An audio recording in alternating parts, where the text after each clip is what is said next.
Hello guys, pag-usapan lang natin ang breaking news. Ayon kasi sa bali-balita, Diyos ko, umiiwas si Catherine Bernardo dahil ang kinakanta ni James noon sila pa ni Ladine. Tapos kinanta kay Catherine Bernardo. Siyempre magsiselos nga naman si Catherine Bernardo. Na alam niyo naman siguro, tambalan ang pinag-uusapan at bagong teleserye ni Catherine Bernardo at James Reid.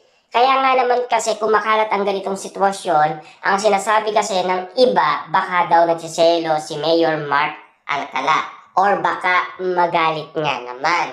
Tila nalaman na ng iba't ibang tao kung bakit umiiwas si Catherine Bernardo. Ibig sabihin lang nun, baka ginagalang niya umano si Ladine Lustre. Na alam niya kasi yung team song ng dalawa na dati sila ay magkasama pa. Umiiwas lang si Catherine para respetuhin sina James Reid at Ladine Lustre. Na alam niya kasi yun yung team song na dati ang kanilang tambalan.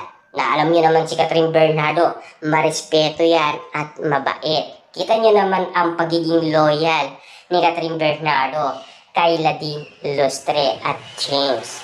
Hindi dahil meron silang bagong serye, kundi para lang i-promote.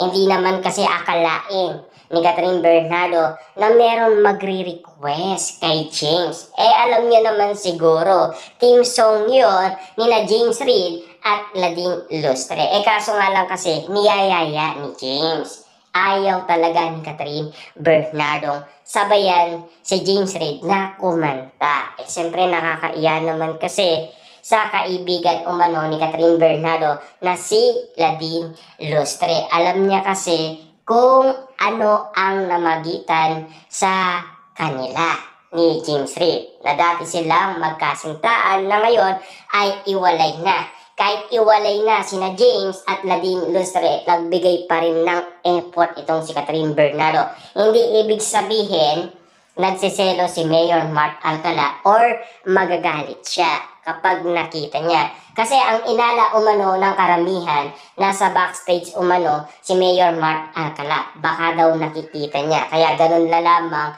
ang kilos ni Catherine Bernardo. Iwas talaga ng iwas si Catherine Bernardo. Na kasi alam nila magagalit daw ang jowa ni Catherine Bernardo. Hindi alam nila, nagbigay lang siya ng respeto kay Ladine Lustre at James. Yun kasi ang dahilan ni Catherine Bernardo. Yun din kasi ang dahilan ng fans ni Ladine Lustre at fans ni James Reid. Pinagtatanggol nila si Catherine Bernardo laban umano sa iba't ibang mga netizens na nagsasabi umano na nagsiselos daw si Catherine Bernardo. Diba?